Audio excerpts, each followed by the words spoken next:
Talk with Tyson Bryden. Come on for the ride. We'll take you inside.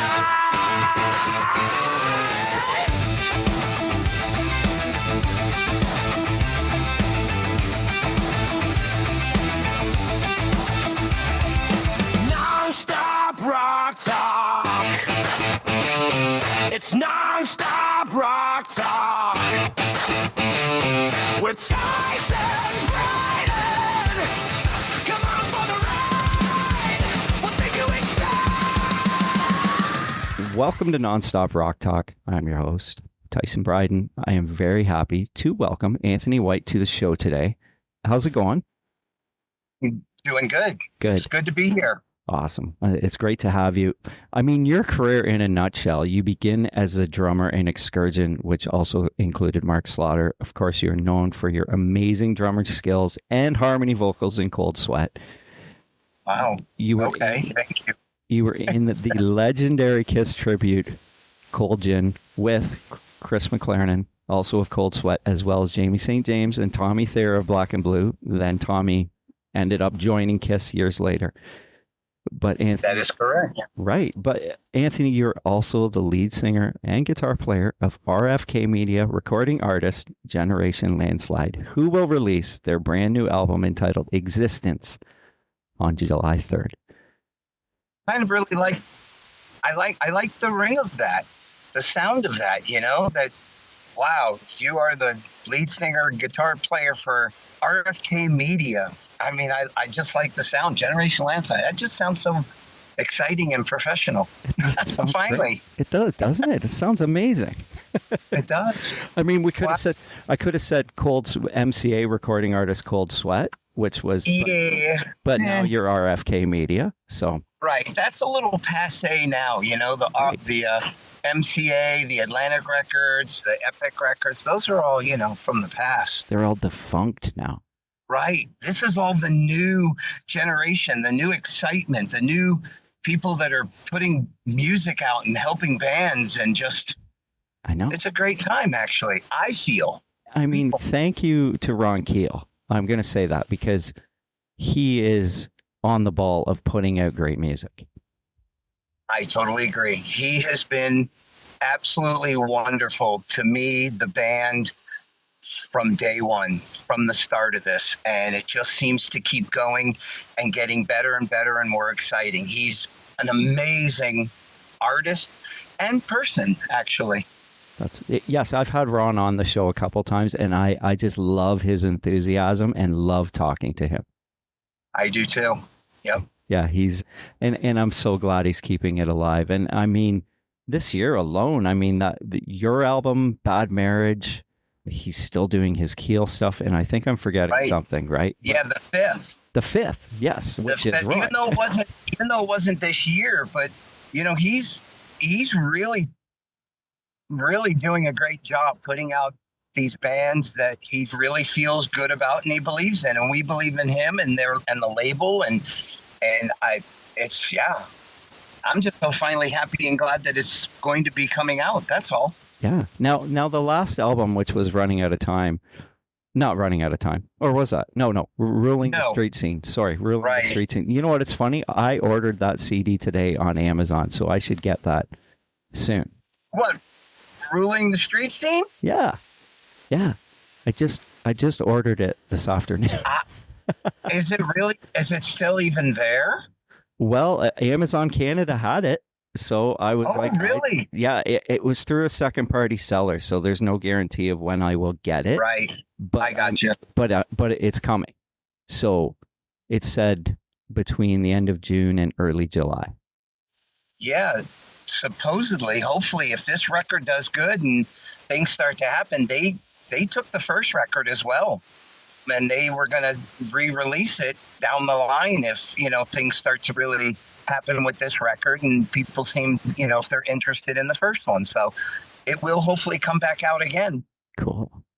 Right on. I listened to the first single today.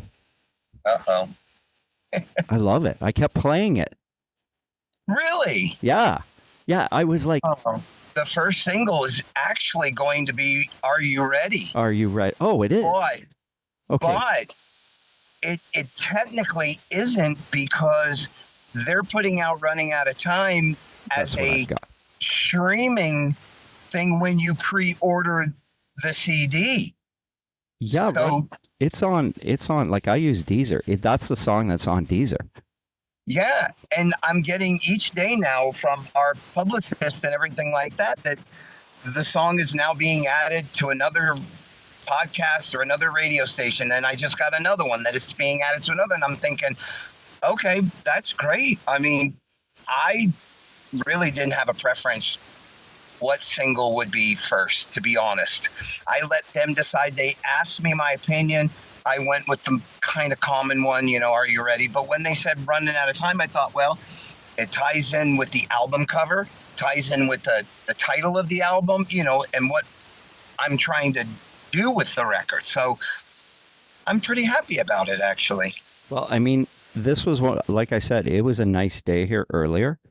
And this is one of those songs that I had to have the windows rolled down and I had to turn it up loud. It's like, to me, it's like a classic. It's got that classic summer song vibe to it. And Yes. And possibly you would be like maybe driving down the Vegas Strip with the windows down, listening to this, listening to your own music. But that's how I picture that song as soon as I heard it. So I played it multiple times driving through town with the windows down, and people are probably like, "What is that old guy doing?" Thank you. I really appreciate that. That's really what I was going for, actually, with that song. More than anything else, I didn't want it to be a 70s song. I didn't want it to be an 80s song. I didn't want it to be a 90s song. I wanted it to be a combination of everything. So when you hear it, you don't specifically go to one specific genre. You go to the feeling of what the song does. And the feeling is like running down a dream, or that kind of a thing where you just play it and it just does its own thing and you feel good about yourself and your day, and just like you were doing. That's exactly what I wrote it for. That's awesome. It was interesting, except for the lyric content technically is deeper than what the song gives off. Oh, okay. Yeah. So do you want to elaborate on that a little bit? Yeah. So it's more about, I actually wrote it. I was in the Northridge earthquake back in the 90s. Wow. And it always stuck with me. And I always thought, man, we better be careful, because at any time, Mother Nature and all this stuff can happen. And people, let's clean up the air. Let's clean up the environment. Let's be conscious. Let's be, let's just care is really what it is. So, and I thought about it and I said, at any time we could all go, but if we all try, maybe we, clean this up and pick this up and help this up, and just, just a conscious effort of being good people. Yeah. And that's really what, when you listen to the words of it, that's pretty much what it says. Well, so I mean, that does for me, that kind of coincides with having, like, listening to it loud. And I mean, that's a great message. Yeah. It is, because when you think of just the lyrics of the chorus, we live in hope and die in fear, wishing problems would disappear. Well, don't wish they'll disappear. You can do something about it. You can help it, and if you don't, you better watch out. We're running out of time. I mean, world will last forever, but will humanity? Yeah. So good point. Now I'm curious about, you mentioned that this goes back to the time of the earthquake. Were you writing songs? Were you a songwriter all the way back to, say, like Cold Sweat? I was. I helped write some of the songs on the Cold Sweat record. And then after that, we were supposed to get a second album out with another record company. And so we were writing songs for that. So I started writing songs for that. And when the Cold Sweat record that just came out, The Unburied Alive, I believe that's what it's called, right? Is that what it's called? I have it right here. Unburied. Yes. So claim to fame is mine. That's pretty much me. I came in with that. That's pretty much my whole That's a great song. idea and everything on it. So that ended up, making it. And that was supposed to be on a second record with other songs that we had all written. So, but after that, I really started to sit down and think about the songs and how to write and how to get my message across without being so common, typical, dated, and all that other stuff. So that's when I really, really sat there and started to try to hone in on where do I want to go on this? What kind of an idea and a vibe? And does that sound like every other thing out there? And that's when it really started. And I just kept going from there, really. Yeah, that's cool. Now, and I mean, Yeah. and you were always a singer because, I mean, as I mentioned, I alluded to those amazing, like on that live material that you guys did on Unburied Alive. What song is it? Maybe it's Long Way. There's like this 3-part harmony that is so amazing. Yeah. That's live. And you're like, it's like no auto-tune. These guys are for real. Right. And we've done that now. I mean, I can't say we've done it every day or every month or every year for 30 some odd years, but we do. And ever since 2020, since Cold Sweat got back together again, we literally pretty much picked up where we left off 30 something years later. And we adjusted a couple things here and there, and we looked at each other and said, okay, I guess we could still play. How about us singing? And sure enough, there's me and Chris and Roy just doing what it is that we did way back then. And we wanted to keep that alive too. That, when you hear that, that's what the band sounds like. I mean, we didn't want to alter it. We wanted to do the same stuff that we did 30 something years later. So if anybody heard the record, 30 years ago, like Long Way Down, you'd still hear those same vocals, 30 something years later. And that's very hard to do. Yeah, it's crazy. Like when I hear that, and the fact that Roy can still sing the way he sings when there's so many guys that can't, Yep. Yeah, and it's amazing. It's amazing. I mean, it is amazing. In the last it's been 6 years since we've all gotten back together, and I've done, a project with him called Steel City, where I was the drummer and he was the singer, and he still sounds amazing. And then Cold Sweat still sounds amazing. Generation just did that M3 pre-party festival thing in Columbia, Maryland with Ron Keel's band and the Fifth, and there's Roy again. I mean, he's amazing. Every time I hear him, it's still, he's got it. I didn't realize you guys had done that. I haven't been to M3 since before COVID. And had I known that, I might have been a little bit more inclined to make it to M3, because just for that in itself. This year was totally different. We had done it a couple years ago, and then the Fifth had done it, I think, last year. And then we came up with this idea, since RFK was one of the sponsors. Hey, how about we get difference between this year and any of the other years? So it was only on a Saturday. So the promoter had his festival on a Friday. So all the people that would normally come in for the M3 thing would come in a day early. So the place was just jam-packed because that's what everybody was waiting to do. So everybody went to that, and then they went to the M3 festival the next day. So it was perfect. Yeah, that's amazing. Because in the past, like before Kix retired, they always did the Friday night. Always. And I mean, I only got to see them once, and I mean, I was like, wow. They were so good. I've seen Kix so many times. The first time I saw them was way, way back in 83. No. And then I was fortunate enough to be in a band that opened for them in 85.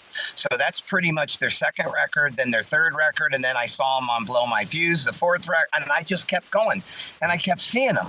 And then all these years later, I still kept seeing them. And people are going, who is this band? Who is this band? I said, you've got to be kidding me. Really? How could people not know who Kicks were? They were amazing. Yeah. But once again, didn't get, the just due that, I felt that they should have had. But I agree. I totally agree. I mean, it was Kicks, and Black and Blue was before them. So that Friday night was unreal. I mean, the Saturday was good. I mean, it started off with Tora Tora, and then like Extreme played, which was awesome. There's a whole bunch of bands. Kingdom Come.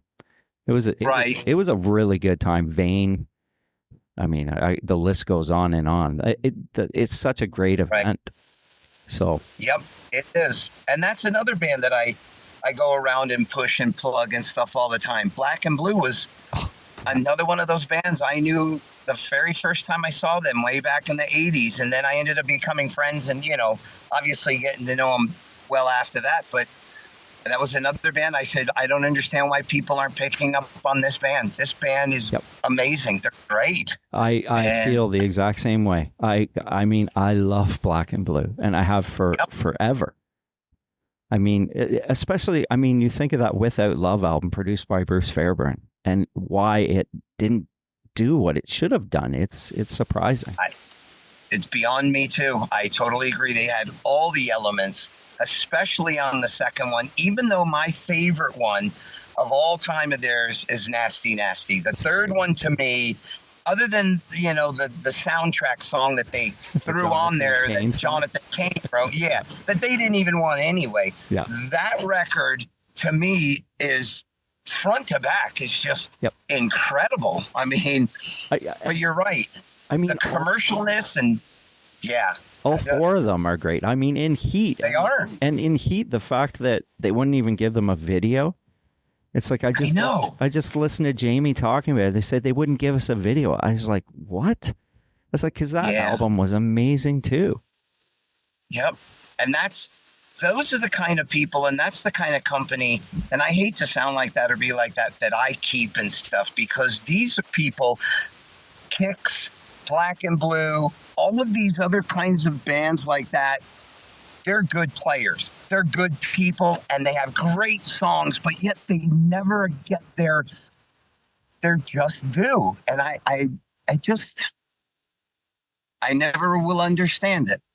But I guess it's a little too late to try to figure it out. Well, it is, and it's unfortunate because, luckily guys like us get it, right? And we get to listen to the great music that these bands put out, and I feel lucky as hell that I got to see Kicks and I got to see Black and Blue, and Black and Blue is still out doing it. So, I feel fortunate about that. Unfortunately, I have not seen Cold Sweat yet, and that not at all. No. Well, I know. Well, I know. I have not really a surprise because it's already been announced, but we're going to be on next year's Monsters of Rock cruise that it's leaving out of Los Angeles. I heard. So Cold Sweat's on it, Black and Blue's on it, Slaughter's on it. All my friends are on it. That's amazing. And Stevie Rochelle's been talking about it on the show he's doing with the hair metal guru, and I'll give them a push because it's every Tuesday night and it's a great show. I listen to it. So they're on it too. Yeah. I believe Tough is on it. Yeah. Yeah. Another band that I love. Cold Sweat. Unfortunately, weren't able to play anything else this year so far, but we're already lined up and scheduled for next year's Monsters of Rock cruise. That's awesome. We're pretty excited about that. So, That's cool. Let's talk more about Generation Landslide, though. I have a couple questions going back into the past, but I want to talk about this album because I think it deserves to be talked about. I haven't heard the whole thing yet, but I looked at the titles today because you can go on Deezer and see what the titles are. Fair. And the first song, Runnin Outta Time, is the only one I've heard, but I did watch Dirty Little Blonde live on YouTube. Well, if you consider that, those homemade video things are, Yeah, sometimes they don't. I'm sure the song will be different when I actually hear the studio version of it. Correct. And you know, off Correct. somebody's phone doesn't do a lot of justice sometimes, Right. right? And maybe as the artist, sometimes you don't want that on YouTube. And we really kind of don't. And the only reason why I say that about that particular song is because we were playing that song for quite a while. And through our set, most of it was the first record whenever we played shows. And we started to change it up because I started to come up with more songs and more ideas and more things and where I wanted to go. Well, Dirty Little Blonde's been around for a little while now. And we used to play that, and people would come up to us and ask us about that particular song on its own.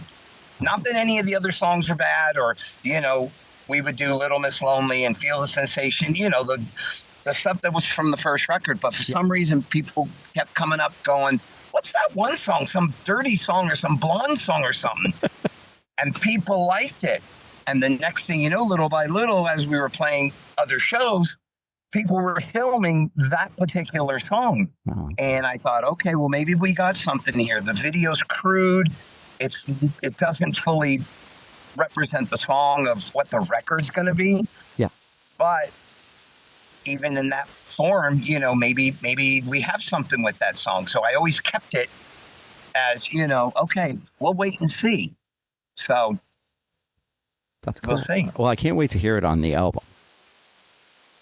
Yeah, it's that was the funny thing is when Ron and Aaron from RFK and other people we were talking about what singles to do and what stuff. And I said, look, I love the whole record.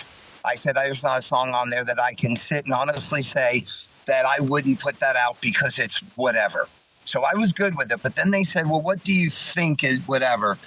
And the general consensus from a lot of the people that we polled and stuff was Dirty Little Blonde, Are You Ready, and Runnin Outta Time. And ironically, those are the first three songs on the record.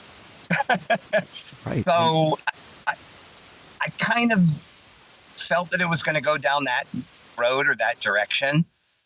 And that's why I positioned them where I positioned them. So when you hear them, it'll be a 1, 2, 3 punch right out of the gate. Wow. That's awesome. Yeah. Now I'm curious about yourself as a drummer. With you not being the drummer, do you have a lot of input in the drum parts? Or do you let your drummer do what he has to do?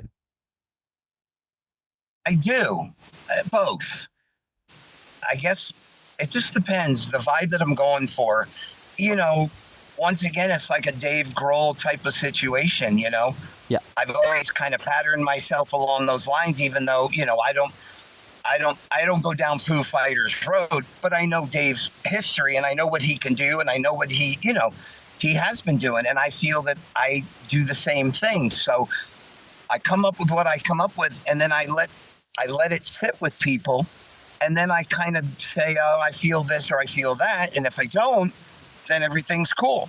But if I do, I might sit and say, you know what I was thinking? Go more like da, da, da, da, da, or whatever, just because I can hear it in my head being a drummer. Right. So I know where it's going to go. I know how it's supposed to make sense.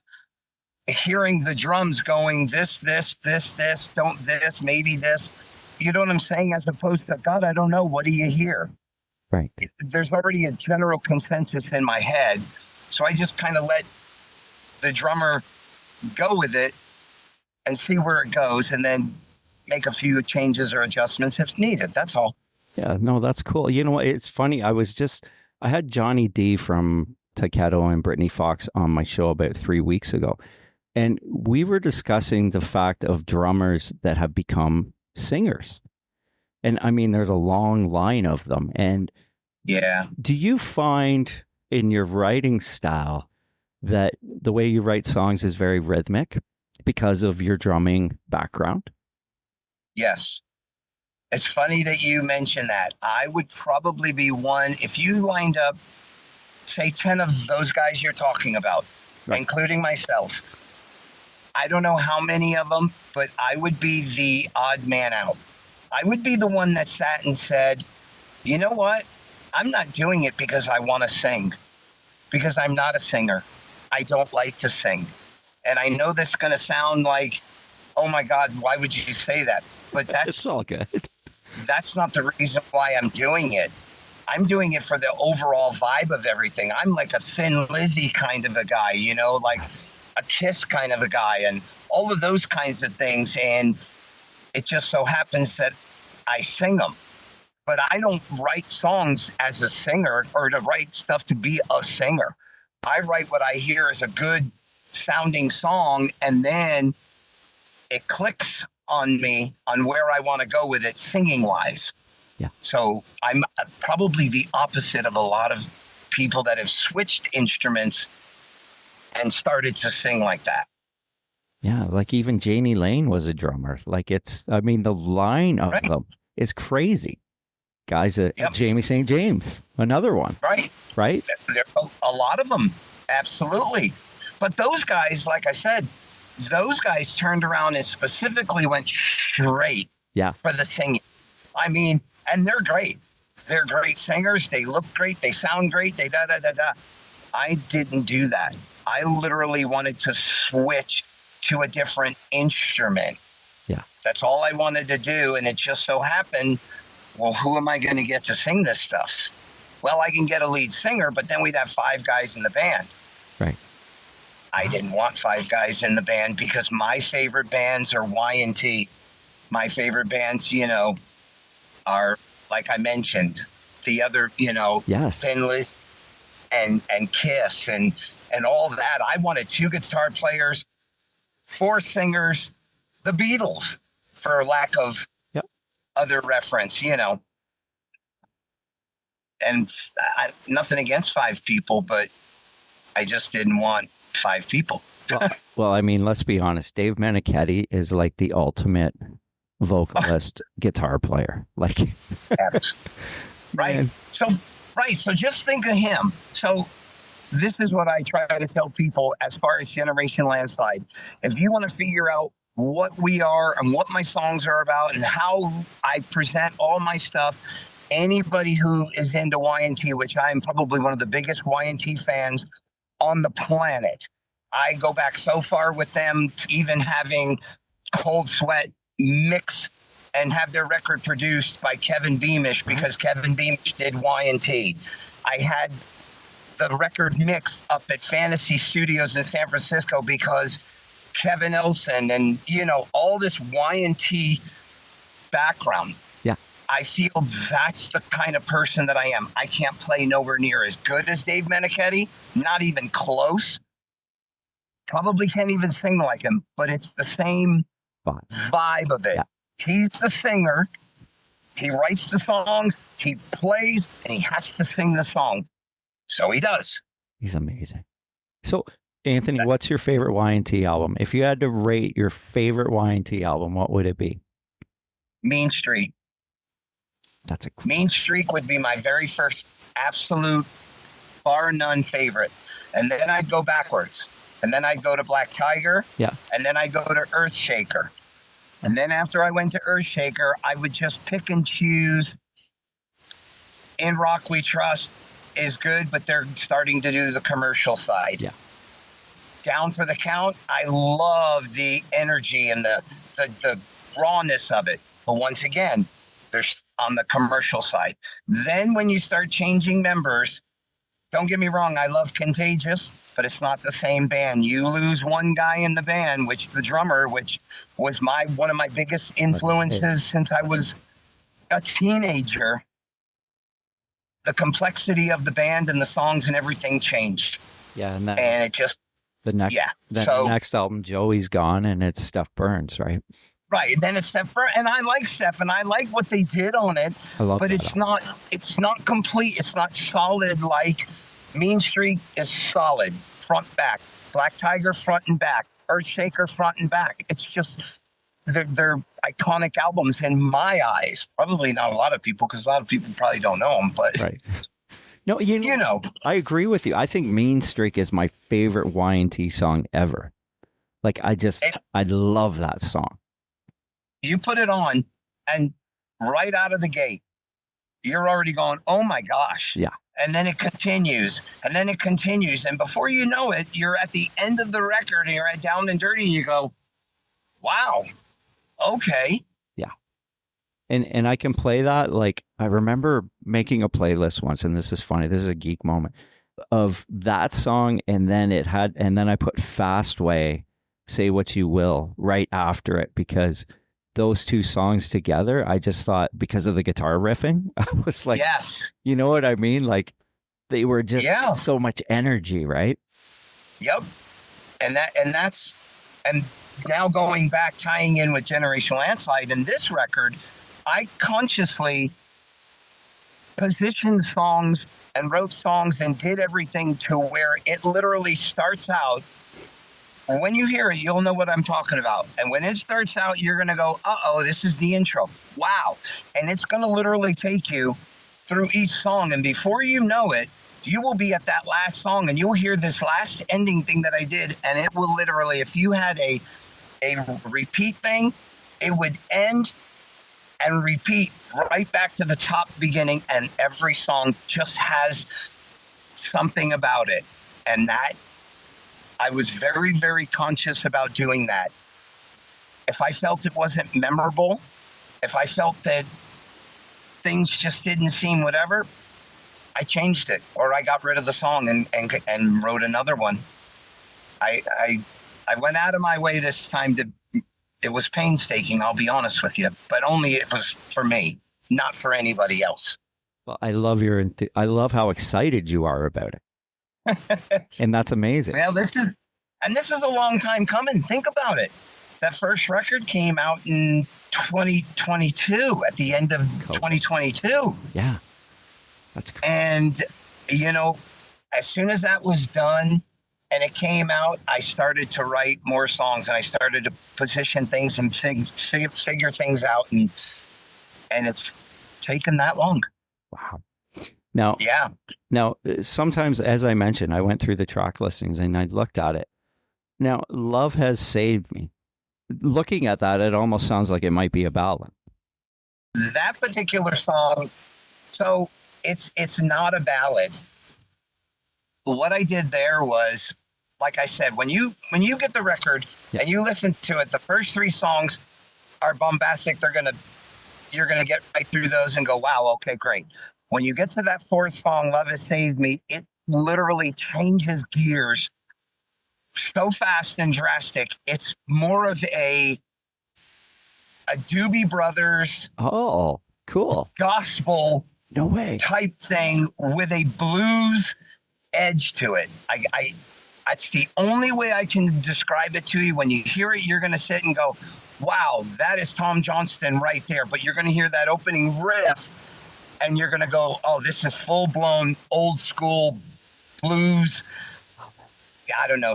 It could be Stevie Ray Vaughan to anything. I just, it totally changes gears. That's cool. Now, yeah. Now we mentioned Are You Ready, which is the album opener. And right. And when I think of that, I see that Are You Ready? I think of automatically Four on the Floor, because what a great opener that was.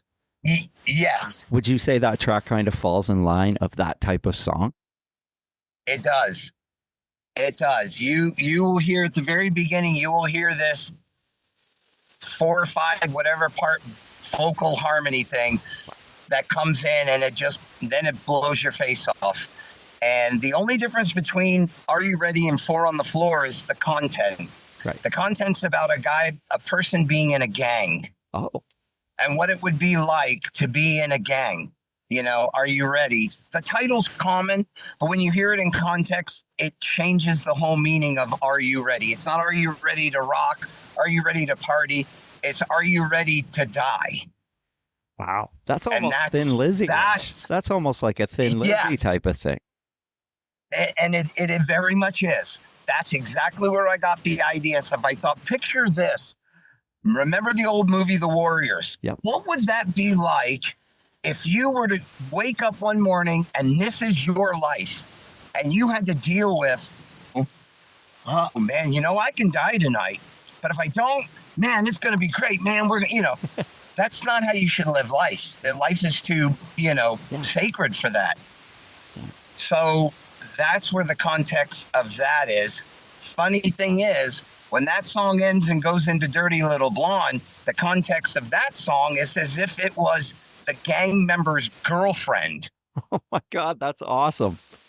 Right. So that's what I'm trying to tell you. It's not a concept record per se, but when you go through this, you're going to sit and go, oh my goodness, it's different. Yeah. And I wanted it to be different, but I wanted it to be memorable too. If people don't remember anything, just spinning my wheels, just wasting time. Yeah. So it's not like an Operation Mindcrime story of a nun in a priest and all that kind of stuff.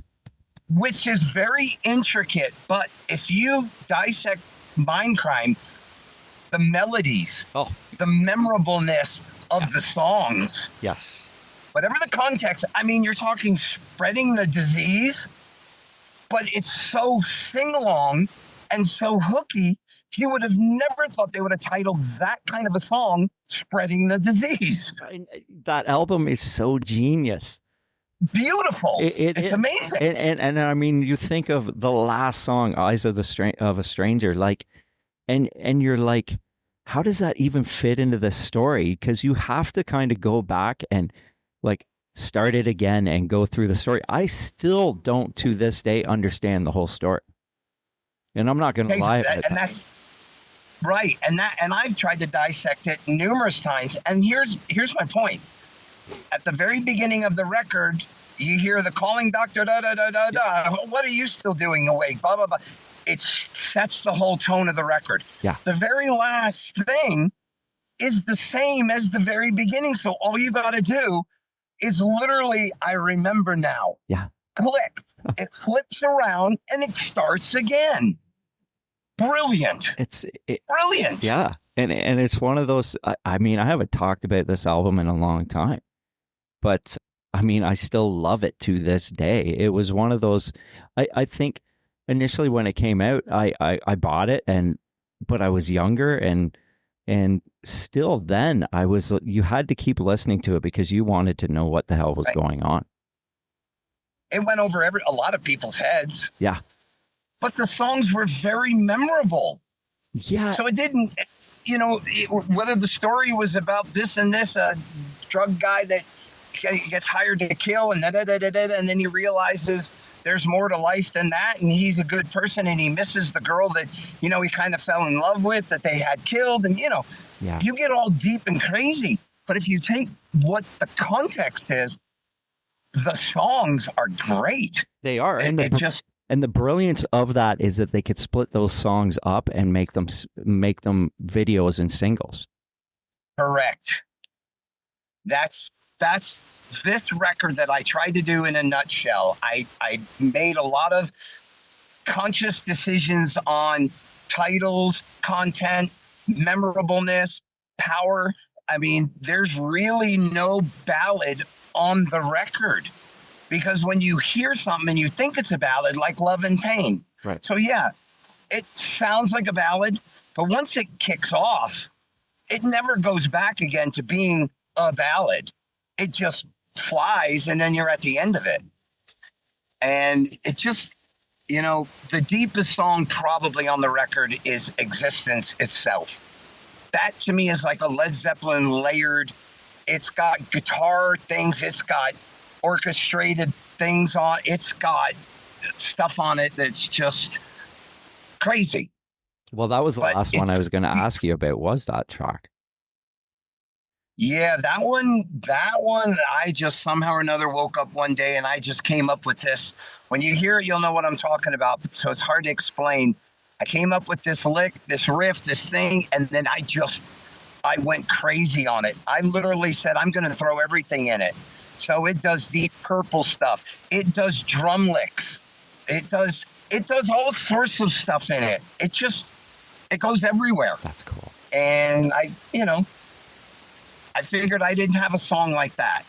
So I was trying to just, figure out where I was going to take all the different types of songs that I was coming up with. And not really a concept, but yet socially conscious. I mean, Existence. Have you seen the album cover? Yes, I have. It looks You've amazing. seen the cover, right? Yes.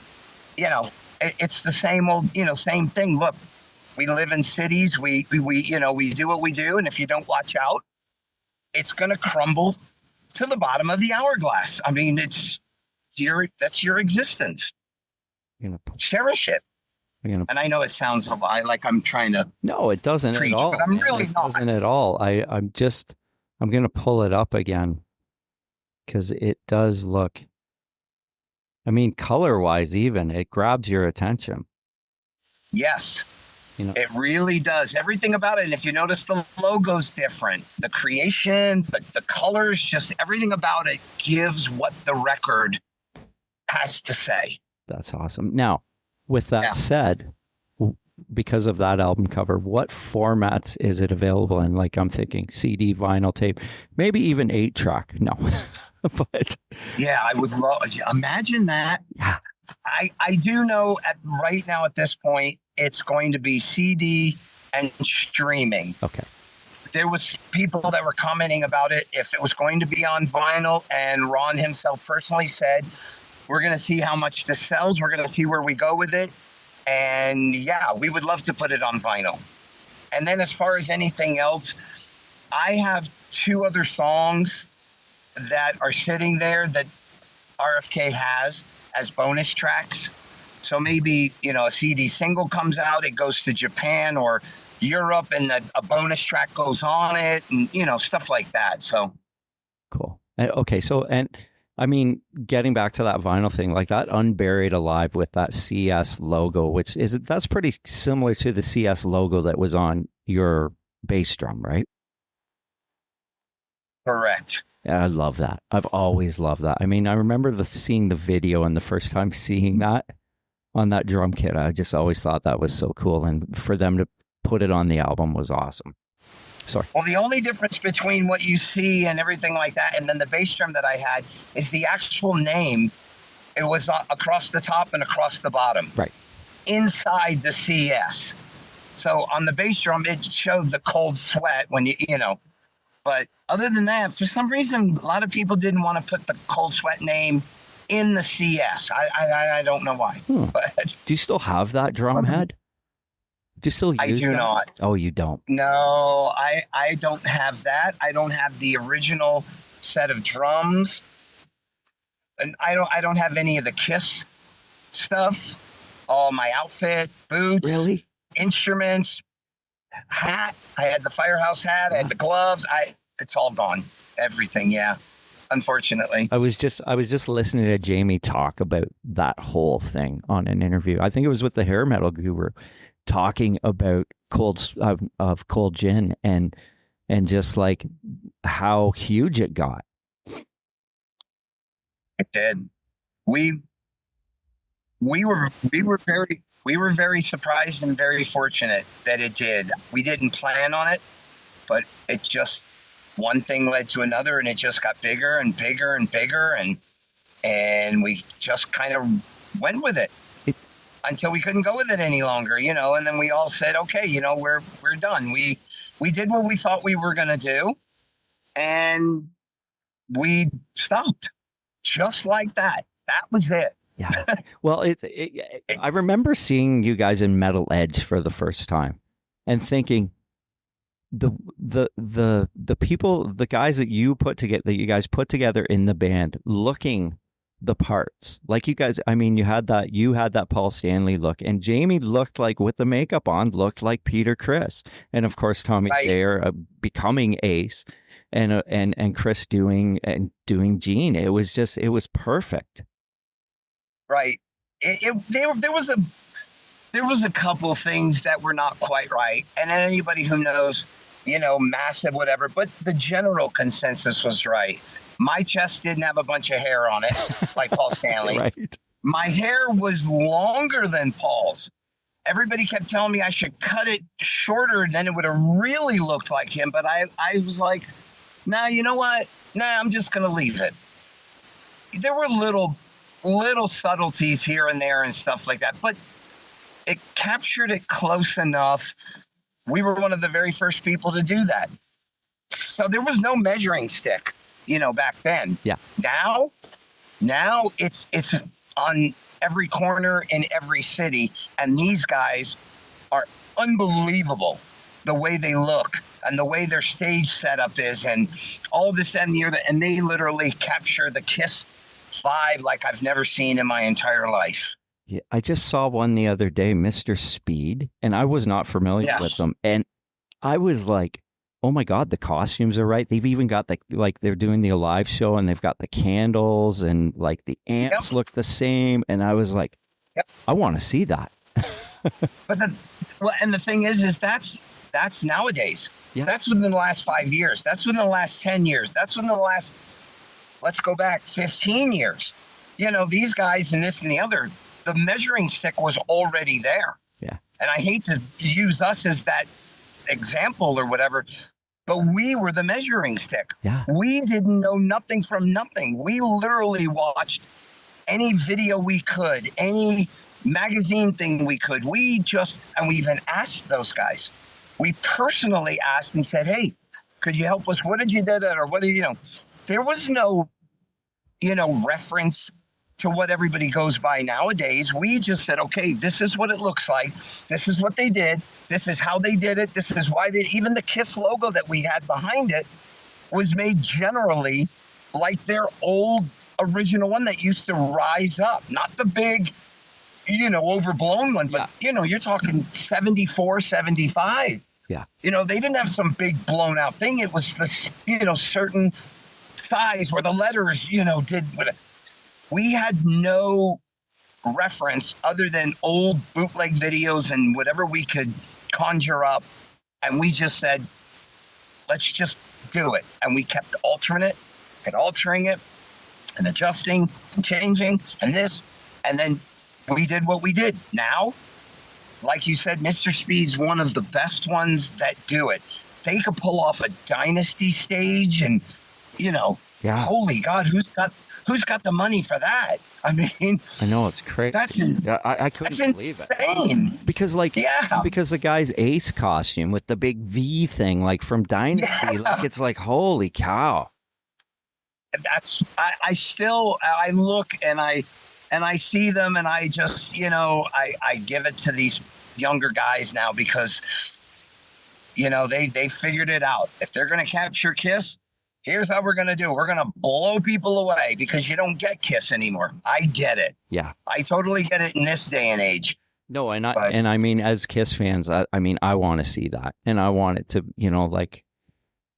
right. I mean, if you love the Kiss makeup years, like you love those type of tribute bands. Now, when you guys were doing it, what era did you like stop at a certain year of what material you would play? Yep. What we did was we stuck true to 75. Okay. Up to 75. So if we wanted to, we could go to the beginning of 76 without the Destroyer outfits. So if anybody is really into Kiss, we could have done Room Service. We could have done Lover All I Can. We could have done Going Blind. We could have done any of that stuff. It was basically a live record with, when Kiss went to London and all those other things, they had Detroit Rock City, and they had a couple of those songs, and they were just recording the record, but they didn't have the Destroyer outfits. Right. They didn't change everything until mid-76. Right. Uh-oh. So what we would do is, if there was a big crowd, we would learn. We knew Detroit Rock City, and we knew Shout It Out Loud. We knew a few of the other ones just as encores, just to give people that little extra oomph with the Kiss Alive outfits on. We literally stayed true to Kiss Alive. That's awesome. From start to finish, pretty much. That's awesome. I mean, I loved it when they did that Destroyer Resurrection and they put that other cover on it that they had initially were going to use with the Alive outfits on the cover of it. Right. I just thought that was so cool. So that's what I was saying. So, and we didn't know that. All we were using as reference was the simple fact that there might have been a bootleg, or there might have been photos, and you went, oh my gosh, they're talking about songs that are going to be on Destroyer, but yet they're still in Kiss Alive outfits. Yeah. And the resurrection is exactly that. So instead of us doing at times 100,000 years, we would do God of Thunder, because God of Thunder was a way more popular song, and it was still within that time frame to being able to play a Destroyer song in the Alive outfits as if it was new material. Wow. That's so cool. I wish I had seen that. Yeah. I wish I Yeah, that's how we approached it. That's so cool. It's amazing. Yeah. I always found it funny when Kiss would like tour now and they would do like non-makeup songs. And I was Right. like, there's just something about that doesn't feel right to me. Right. It's almost like two bands, really. It is. You know? Absolutely. It's two different bands, right? Yeah, because you really at the end of the day, you have Paul and Gene. Yeah. Now, whether Eric was in it or Bruce was in it or Tommy's in it or Eric's in it, Eric Singer or any, whatever, it's in my opinion, it's just a different band. That's all. Yeah. And I mean, even Vinny Vincent, like the Creatures, going from Creatures and then the makeup coming off, like that's a part of history that is like, people are such Vinny Vincent freaks. Like I mean, he is always talked about online. Yeah, I know it. It's crazy. It's amazing. I know. And he's been out of it. He was in it for 2 records. Yeah. 2 tours. And then he helped write, a few songs on Revenge or whatever it was, and still he's part of the whole Kiss, legacy is just like anybody else. Yeah, it's nuts. I wanted to ask you about the Breakout album. I know online there is the Ferrari demos and there's songs on those demos that never made the album. Did you guys record strictly the songs that were on the album, or were there more songs that were recorded that are in a vault somewhere? That's a lengthy thing, but I'll make it brief and short. Yeah. What you're hearing is a transition of songs that when we were able to write them and go and record them, we would go and record them. Now, you got to remember, Oni was part of that. Yeah. So Oni's on the first X amount of things that are Ferrari demos. Yeah. When we did the record, we started writing newer songs. We mixed older songs with newer songs, and then we made more changes and more adjustments. So now you're hearing this song in place of this song. So like, say there was we had a song called Stay, yes, which was the ballad. That was going to be the ballad. Yeah. Eric came up with Waiting in Vain. So Stay went bye-bye, Waiting in Vain. But you see what I'm saying? So it was a process. Yeah, okay, I understand that. And, and Stay ended up on the Medicine Wheel album. Correct. So some of these songs that didn't make it, Mark Ferrari wrote, and he put them on Medicine Wheel or on Mark Ferrari and Friends or, different other variation albums or CDs that he wanted them to be on. Yeah. The funny thing is there's still 4 more songs that have still not been put out. The Billy DeVette demos. That was after Mark Ferrari. And there's a video on YouTube, right? And there's two of those songs are available on YouTube. Correct. Yeah. And then there's a live video of us with him playing Victim of Changes, the Judas Priest song. Oh, cool. And that was one of the songs that if we were to continue, that was thought of us redoing it and putting it on a record. Wow, that would have been cool. Yeah. We loved it. We played it great. And it would have added, back then, to do a cover, we wanted to do a cover like the Foghat cover. Yeah. Because we liked the song and wanted to do it. We weren't doing it just because we wanted it, to be, oh man, we should put this out as a single because it's a cover song. We didn't do it for that. Yeah. And you guys did such a great job of that Foghat song. Yeah, we put our own spin. It's fairly close to the Foghat version, but we put our own more modern spin on it. Yeah. So yeah, we thought we did pretty good. Well, we've played that song at pretty much every single show we've played since we started, and we still play it. You know, any way you look at it. We open with 4 on the Floor, and we close with the Foghat song. So I mean, So cool. I don't think that's ever gonna go away. Do you guys do Waiting in Vain live? I don't know if I've ever. We do not. You do not. That's what I thought. We do not. We did some of the time when we were touring back in 1990, Mm-hmm. and then we stopped. That's And I think a lot of what we all felt was, unless it became, you know, Fly to the Angels or, you know, Heaven Isn't Too Far Away, Yep. unless it became big, we didn't want to have our shows bring anybody down to have a ballad. We wanted it to just say, if we're an opening band, we're going to play 7 songs, 8 songs, and we're going to blow the shit out of any band we play, we open for. That's cool. And that's how we felt. Yeah. Do you have a copy of that Ferrari demo? No, I probably have the different individual songs as they were recorded. Okay. You know, I'm not totally sure what's on it. Yeah. But I think you have my number. And if you do, text me it, or at least take a screenshot or something of it so I can see what's on it. I'm pretty sure that I have all the individual songs, not all together. Okay. I think. I wanted to ask you about Vegas back in the day. Now, I know that you had played an Excursion with Mark Slaughter, but I didn't realize this. I always thought Mark had gone from Excursion to Vinnie Vincent, but he was also in Rocks Parade? Rose Parade. Rose Parade?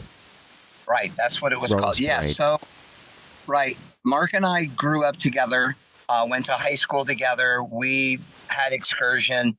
Excursion, we were just kids, and we all kind of felt like it kind of ran its course. At a certain point in time, as we were getting older, we thought we were older, but we were still, you know, I was 21. Yeah. And I left the band to move to California. And I just felt that it ran its course, and I think Mark knew that it ran its course. And then he put together Rose Parade for, I think, a year or something like that. It might have been a year, maybe a year and a half. And he had an audition for Vinnie Vincent, and he used the Rose Parade demo and photo and everything like that. And Vinnie liked what he saw and heard, and he got the gig. Wow. Yeah.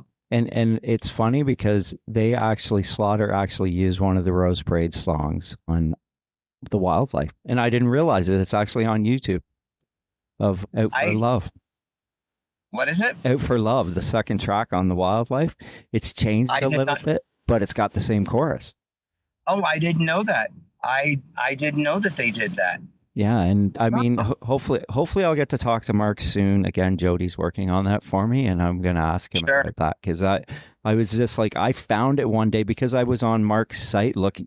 He's got a list of all the stuff he's played on, and it said Rocks Parade, not Rose Parade on his website. Yeah. So that's why I called it that. But oh, I see. I looked it up, and I was like, Out for Love, and I listened to it. I was like, yeah, this is the same chorus. That's kind of cool that they made it better, no doubt about it. Sure. It's a better song, right? But it's cool. But like back then, what was Vegas like to play in? Like, what kind of scene was there? It was great. It was amazing, actually. It's hard to describe. It was so young and so early and so fresh that Vegas was nowhere near the type of international city it is today. It was small. Roads ended at certain places all around the whole valley. The music scene was amazing. There were so many good bands, so many friends that we all grew up together that I'm still friends with them today, as a matter of fact. You know, it was a great time. I totally loved it, enjoyed it, and I always wanted it to come back again. But once it passed, I knew it would never be the same again. And it hasn't been. It's just the way it is. It's not the same anymore as what it once was. Yeah. So, but there's a lot of like LA guys living in Vegas now doing stuff though, right? yeah. Yeah. A lot of people are moving from Los Angeles to Las Vegas. It's just, I just don't feel that the scene is really that good for that. Depends on what you're looking for. Depends on what you want to do. You want to be a lounge thing? Do you want to be a casino band? There's that everywhere. Yeah. You could go down that road. You could be in a cover band. You could be in a tribute band. You could be in, all the different things, but there's just not a lot of places and people that are excited because things are closing down one after another. And it's just getting harder and harder and harder to have any kind of a local scene here. Wow. And it's too bad. It's sad, actually. Yeah. To be honest. Have you, this is unmusic related, have you driven by the site of the new baseball park? I have. Very cool. Yeah. My thoughts are different. My thoughts are different because I grew up here. Yeah. And I'm very familiar with the way old Las Vegas looked and how the hotels and the casinos looked. They were all unique. Yeah. Caesar's Palace was this. The Aladdin was that. The Dunes was this. The Tropicana was that. Circus, blah, blah, blah, blah, blah. So I'm very, I don't even know what the right word is. I'm very disillusioned by the fact that all those things are gone. Now, having said that, they tore down one of the old ones, the Tropicana, to put the baseball stadium there. Yeah. And I have mixed feelings about it because I wish the Tropicana was there. Yeah. I wish all those old hotels were there. And it makes me sad because I grew up here. So I lose that.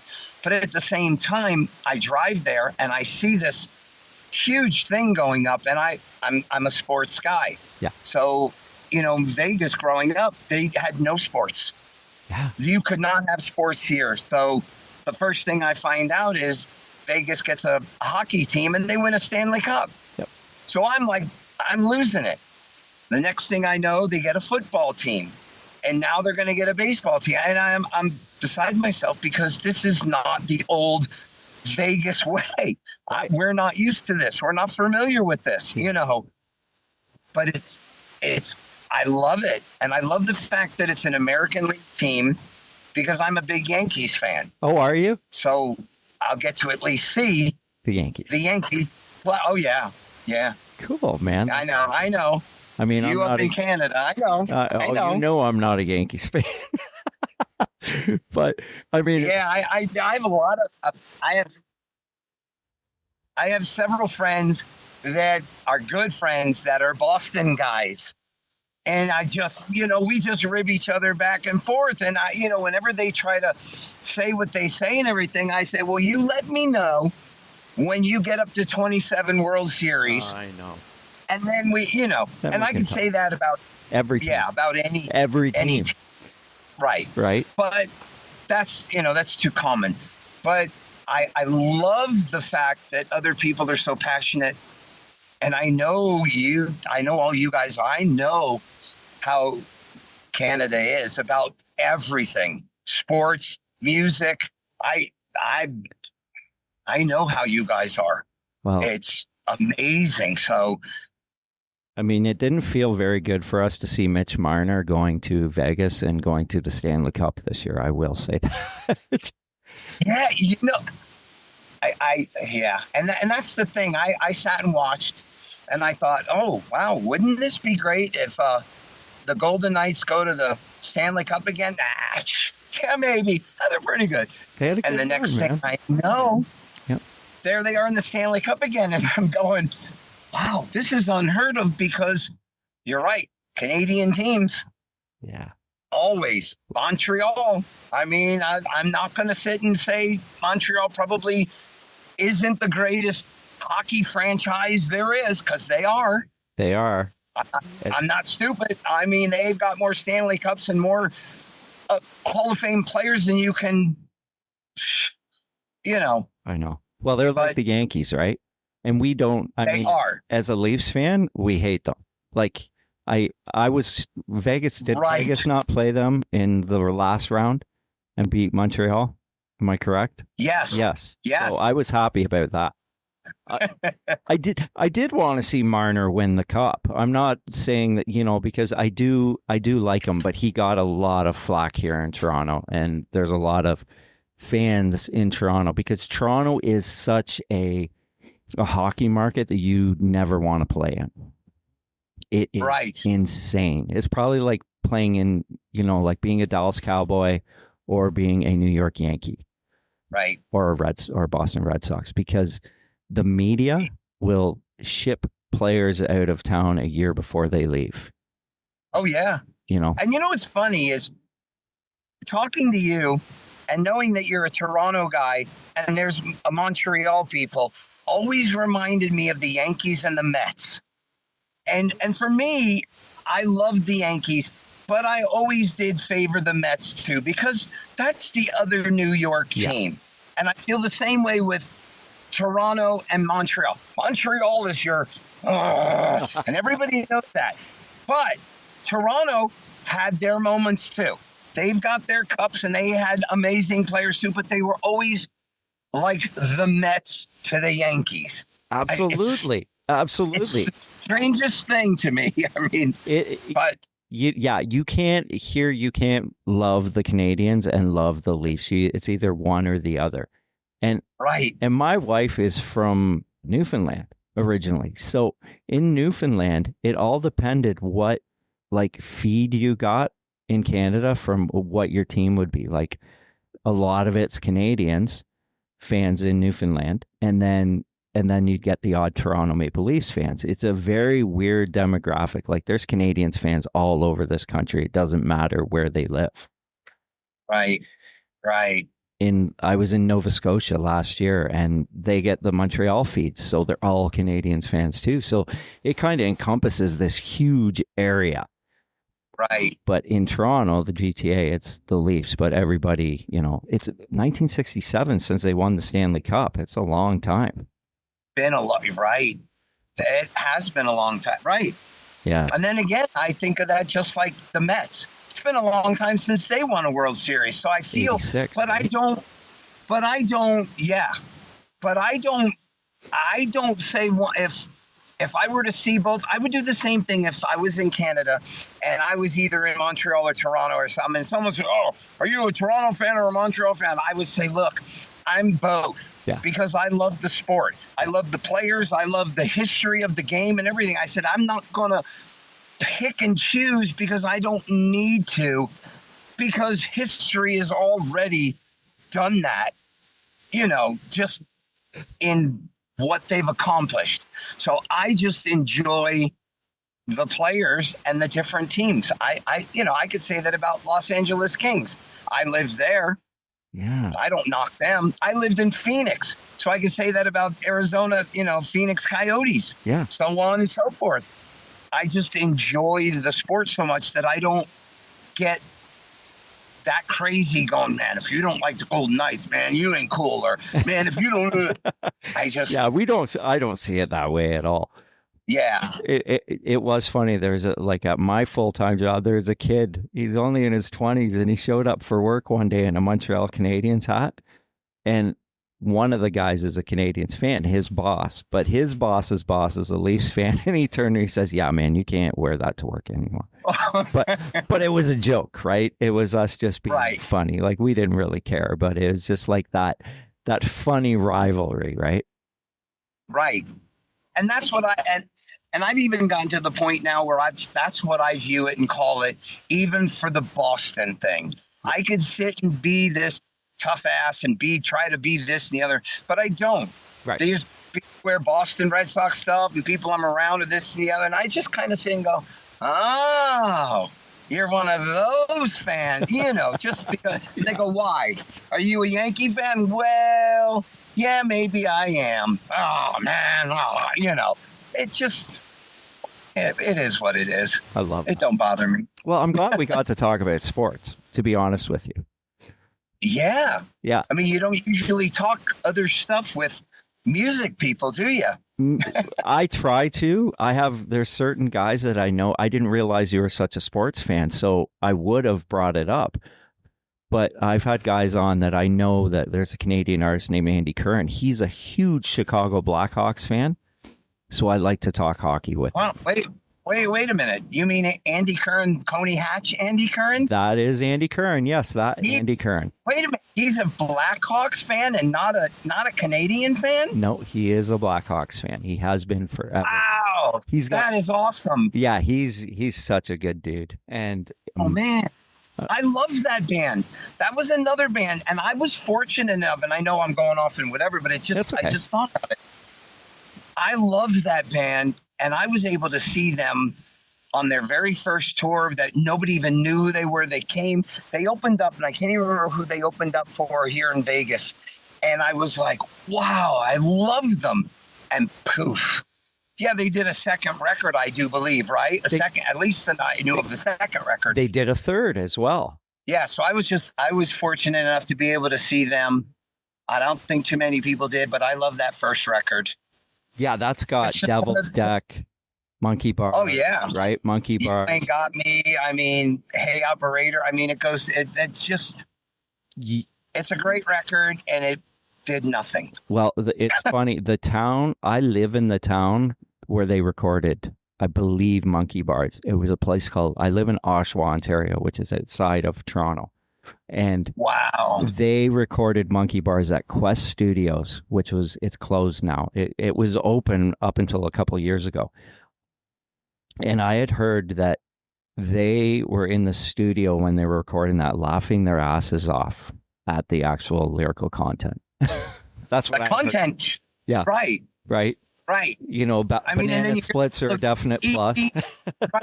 I mean, I bet they were going crazy, especially with Kim Mitchell.